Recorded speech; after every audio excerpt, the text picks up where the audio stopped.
Business start करने के लिए या अपनी एंटरप्रेन्योरशिप जर्नी स्टार्ट करने के लिए बैकअप प्लान रिक्वायर्ड है।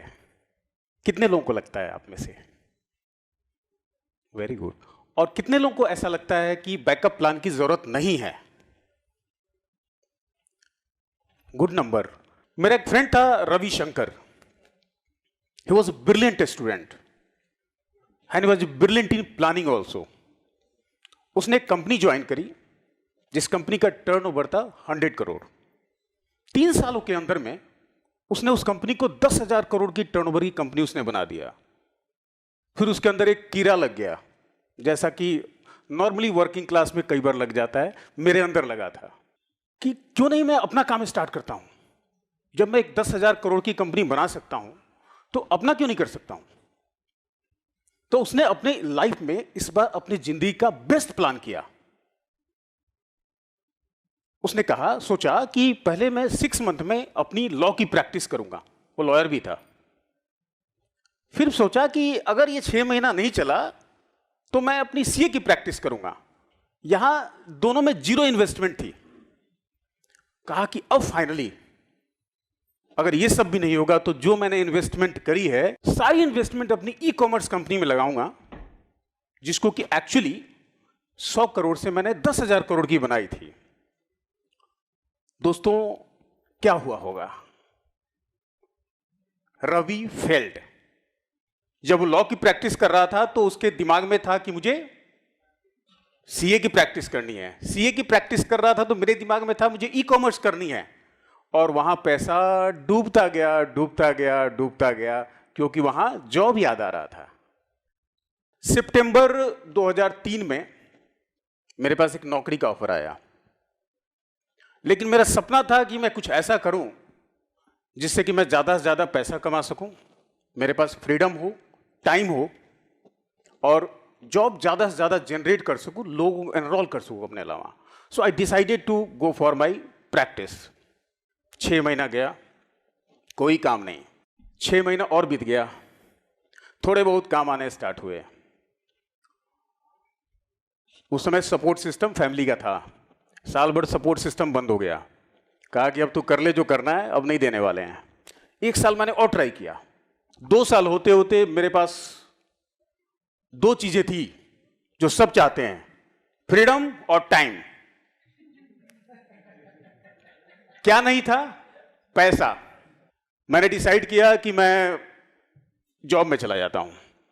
ट्राई किया, मिल गया। 6 महीना बीता। वो 2 चीज जो थी बची हुई थी मेरी जिंदगी में, फ्रीडम और टाइम, वो भी चला गया।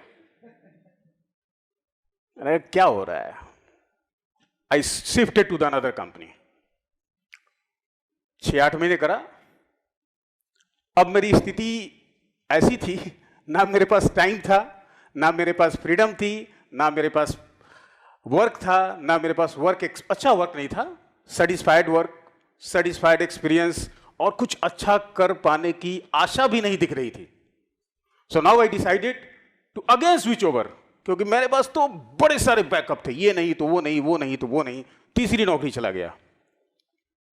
अब मैं बड़ा खुश था। यहां पे जो मेरा बॉस था, he was known to me. मैंने कहा अब तो ये मेरी जिंदगी बना ही देगा। 1 महीना टाइम बीता। आई फाउंड इट कि वहां मेरी ड्यूअल रिपोर्टिंग है। सीएफओ साहब भी हैं जो मुझे डंडा करने के लिए रेडी हैं। मेरे बॉस से तो बनती थी, सीएफओ से भी कोशिश किया मैंने, बट बन नहीं पाया, क्योंकि मैं सेटिस्फाइड रह नहीं पाता था वहां पे भी। 8 महीने बीत गए। 8 महीने के बाद क्या हुआ, एक दिन सीएफओ ने कॉल किया, बोला कि 10 दिन टाइम है तेरे पास, अगर तेरे जो काम का तरीका है ना सुधार ले, नहीं तो 10 दिन के बाद तू यहां से आउट, अपने आप बाहर हो जाना, नहीं तो मैं टर्मिनेट करूंगा तो तेरे जिंदगी के लिए बुरा होगा। गुस्से से भरा हुआ था। आई केम इन टू माई टेबल। केबिन तो होता नहीं था, छोटी सी पोजीशन में नौकरी करता था। तब तक मेरे फोन की घंटी बजी। मैंने फोन उठाया। वहां मेरे बॉस का फोन था, दीपक शर्मा जी का। He called me into his cabin. उस समय मैं जाना चाहता नहीं था, क्योंकि अंदर से मैं गुस्से से भरा हुआ था, मैं परेशान था, मेरे मन के अंदर हलचल सी मची हुई थी। बॉस ने बुलाया था तो जाना ही था। मैं केबिन के अंदर गया, वहां पिन ड्रॉप साइलेंस था। शाम के 6 बज रहे थे, बाहर बारिश हो रही थी। केबिन में जितनी ही शांति थी, मेरे मन के अंदर उतनी ही हलचल थी। दीपक सर ने पूछा, क्या बात है अनीस, तू इतना परेशान क्यों है? मैंने कहा सर कोई बात नहीं, एवरीथिंग इज फाइन। नहीं यार, अभी सीएफओ का भी फोन आया था और बात समझ नहीं आ रही है। तू इतना जॉली किड्स कैंप बंदा था, तू जिंदगी में कुछ अच्छा करने वाला था, यहां हो क्या रहा है? मैंने पहले तो मना किया, बट उन्होंने दोबारा पूछा कि देख, मैं तेरी नौकरी तो नहीं लूंगा, इतना तो तय है। कोशिश कर सकता हूं कि मैं तुम्हारी क्या हेल्प कर सकता हूं इसमें। उसने मैं फिर खुल गया वहां पे। मैंने अपनी सारी बात बताई कि मैंने कैसे जॉब लगी, फिर मैं कैसे प्रैक्टिस में गया, प्रैक्टिस के बाद फिर से जॉब आया, फिर जॉब आया, और तीसरी बार यहाँ आया जहां मैं निकाले जाने के कगार पे हूं। उस दिन दीपक ने मुझसे कुछ बात बताई जिससे मेरी लाइफ ट्रांसफॉर्म हो गई, मेरे सोचने का तरीका बदल गया। मैं लाइफ को एक अलग एंगल से देखने लगा। दीपक ने मुझे बताई माइकल जॉर्डन के बारे में। Michael Jordan was a best basketball player, लेकिन उससे पहले he missed 9,000 shots, he failed, he lost 300 games, और 27 मैचेस तो ऐसे थे जिसमें लग रहा था कि अब वो जीतने ही वाला है, और जीतते जीतते हार गया। लेकिन फिर भी एक दिन ऐसा आया कि game become a smaller and this person become a bigger. इसके बाद कभी जिंदगी में 9,327 बार में कभी ये मन में आया नहीं कि मुझे एक काम छोड़ के मैं पकौड़े बेच लूं या मैं दौड़ने लग जाऊं। उन्होंने एक कैरली के बारे में भी बताया। He was a best pistol shooter. 1939 के ओलंपिक में गोल्ड मेडल जीतने का सबसे बड़ा दावेदार। लेकिन दोस्तों, 1938 में हंगरी में इंटरनल वॉर हुआ, और उस वार में बेचारे का राइट हैंड चला गया जिससे कि वो चलाता था। डैमेज हुआ और फिर काटना पड़ा। आप समझ सकते हैं कि जिंदगी में इस हाथ से चलाया, इस हाथ से तो हम पेन भी नहीं चला पाते हैं। कैरली ने हार नहीं मानी अपनी जिंदगी में। लेफ्ट हैंड से ट्राई किया इसने, और उसके बाद वर्ल्ड वॉर की वजह से 10 साल ये ओलंपिक नहीं हुआ था। 1952 और 1956 में ही won the gold medal in Olympic, और 2 बार जीतने वाला कैरली ही है। इसके बाद आज तक कोई पैदा नहीं हुआ।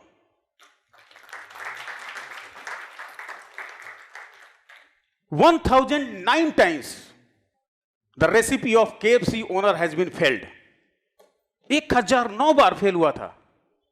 इन विनर्स ने कभी सोचा नहीं कि मैं ये छोड़ के मैं कुछ और कर लूं, क्यों कोई जिंदगी में कभी बैकअप प्लान नहीं बनाया। इन्होंने जिंदगी में आगे जाने की कोशिश करी। लाइफ के लिए मुझे एक चीज और जो मुझे एनलाइटमेंट उस दिन हुई कि जिंदगी में हमेशा लॉन्ग टर्म विजन क्रिएट करना चाहिए और एक डेडलाइन फिक्स कर लेना चाहिए। वरना हम रोज सोचते हैं कल आएगा कल आएगा, और कल तो कभी आता ही नहीं है। मैंने उस दिन फिक्स किया, वो था 2008 का साल था। मैंने फिक्स किया कि जनवरी 2012 में मैं अपनी जॉब छोड़ दूंगा। दूसरा विजन क्रिएट किया कि I will start my law firm, और ऐसी लॉ फर्म जिसकी कि पूरे इंडिया में प्रेजेंस हो, और इंडिया की नंबर 1 लॉ फर्म बनाऊंगा। यह विजन मैंने क्रिएट किया। फिर मुझे यह भी था कि अब आपने क्रिएट तो कर लिया, लेकिन क्रिएट करके कुछ होगा नहीं। So invest your time in research. So मैंने अपने रिसर्च में टाइम इन्वेस्ट स्टार्ट किया करना। मैंने पहले देखा कि कैसी लॉ फर्म्स हैं जैसा मैं बनना चाहता हूं। तो सबसे मैंने टॉप लॉ फर्म्स को लिया, मिड साइज लॉ फर्म और स्मॉल लॉ फर्म्स। मैंने उनको देखा कि वहां पे उन्होंने स्टार्ट कैसे किया था, कितने लोग काम करते हैं, वहां काम करने का स्टाइल क्या है, क्या उनकी इनकम है, क्या उनकी जर्नी, सक्सेस जर्नी और हारने की जर्नी है, दोनों मैंने एनालाइज किया। उसके बाद एक और एनालिसिस किया जो कि काफी इंपॉर्टेंट था। हम सब लोग कहीं ना कहीं जॉब करते हैं, अपना काम स्टार्ट करने की सबके मन में चाहत होती है और इच्छा होती है, वो मेरे अंदर भी इच्छा थी। तो मैंने देखा कि ऐसे लोग जिन्होंने जॉब छोड़कर अपना काम स्टार्ट किया हुआ है, या तो बिजनेस प्रैक्टिस है जो भी स्टार्ट किया है, उनका हुआ क्या। दोस्तों, यू विल बी सरप्राइज्ड, 95% लोग वापस जॉब में चले गए। और ये क्यों हुआ था? उसमें से दो कैटेगरी थी। एक कैटेगरी ऐसी थी जिसने ये सोचा कि नहीं यार, ये जॉब अच्छा चल नहीं रहा है, मजा नहीं आ रहा है इसमें, ये अपना बिजनेस कर रहा है, ये प्रैक्टिस कर रहा है, इतना तो अच्छा चल रहा है, चलो मैं भी ट्राई कर लेता हूं एक बार थोड़ा टाइम चल के। तो कुछ लोग तो ट्राई के लिए चले गए, और क्योंकि जॉब अच्छा चल नहीं रहा था, वहां से निकाले जाने वाला था, जो मेरी कंडीशन थी, तो इमीडिएटली छोड़ा, चला गया। 1-2-3 महीने ट्राई किया, नहीं हुआ तो फिर जॉब में चले गए। कुछ लोग ऐसे थे जिन्होंने प्लान किया कि नहीं, मुझे तो करना ही है अपना काम और मैं कुछ टाइम दूंगा, लेकिन नहीं, कुछ नहीं हुआ तो मेरे पास एक ऑप्शन जॉब का तो है, मैं दोबारा चले जाऊंगा, या मैं अपने फादर के बिजनेस में चला जाऊंगा, या व्हाटएवर जो हमने स्टार्ट किया होगा। दोस्तों, 5% लोग ऐसे थे जिन्होंने कोई बैकअप प्लान नहीं बनाया था अपने जिंदगी में, सोचा ही नहीं था कुछ और करने का। उन्होंने सिर्फ माइकल जॉर्डन, कैरली और KFC ओनर की तरह सोचा था। फिर मैंने सोचा कि और ऐसे क्या ट्रेट्स होते होंगे जो बिजनेसमैन होते होंगे। एक अच्छा बिजनेस बनने के लिए HR आनी चाहिए, एडमिन आनी चाहिए, सेल्स आना चाहिए, मार्केटिंग आना चाहिए। ठीक है, आप एम्प्लॉय रख सकते हैं, लेकिन खुद को आना चाहिए, प्रोडक्शन आना चाहिए। फिर मैंने उस कंपनी में जहां पे मैं काम कर रहा था, पूरा टाइम इसमें लगाना स्टार्ट कर दिया। दूसरे डिपार्टमेंट में जाता, लोग बोलते फट्टे में टांग आ रहा है, साले को इससे कोई लेना देना नहीं है, फिर भी जबरदस्ती इसमें घुस रहा है। कुछ लोग मुझे पागल भी समझते थे उस समय में। मैंने कहा कोई बात नहीं, मुझे जनवरी 2012 याद है और इसके अलावा कुछ भी याद नहीं है।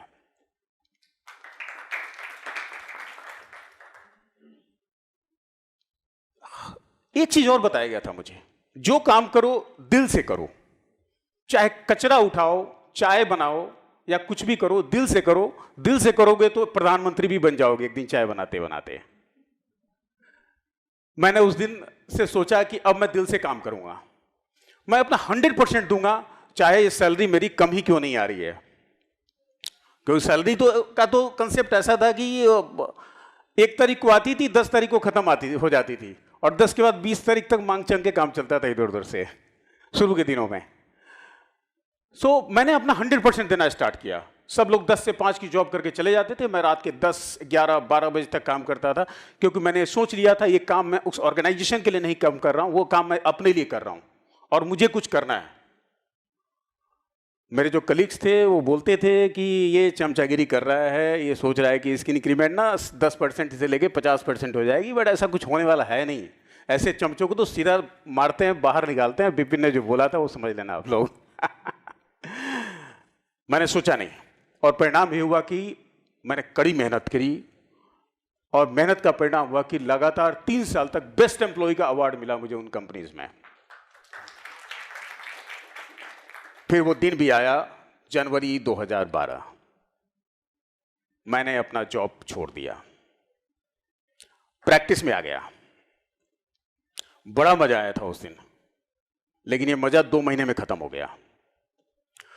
मैंने सबसे मिल चुका जिनको मैं जानता था, जहां से मुझे काम मिलने वाला था कि लॉ की प्रैक्टिस है, यहां तो लाइजनिंग ही होनी है और लोगों से मिलना है, सबसे मिल चुका।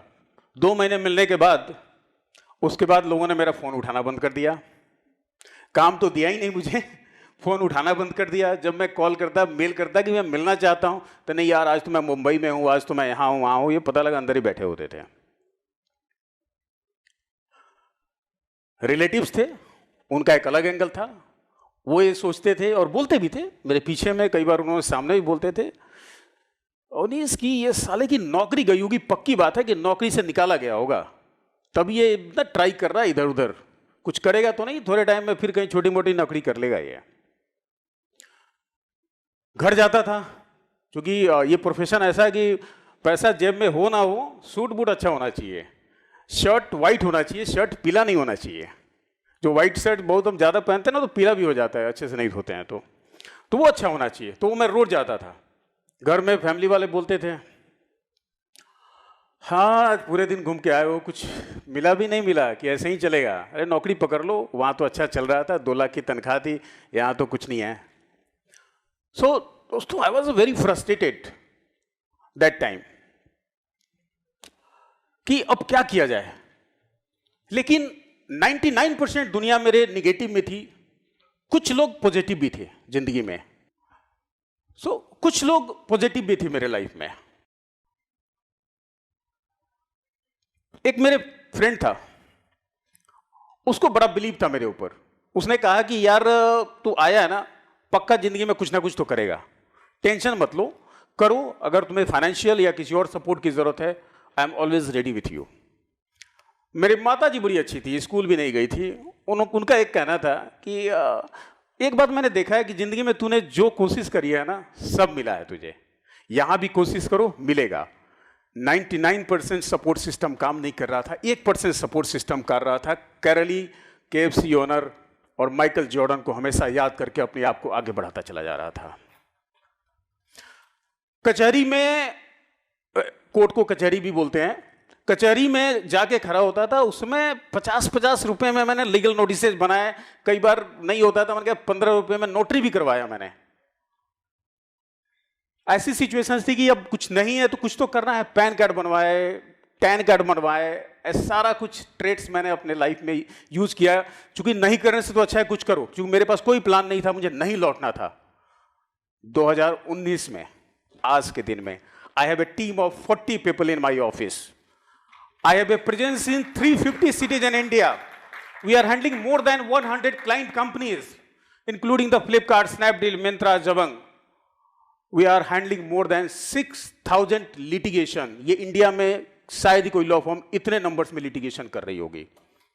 और इन सब के साथ मेरा एक चीज मैं हमेशा सोचता था, एक कविता अटल जी की याद आती थी, हार नहीं मानूंगा, रार नहीं ठानूंगा, काल के कपाल से लिखता मिटाता हूं, गीत नया गाता हूं, गीत नया गाता हूं।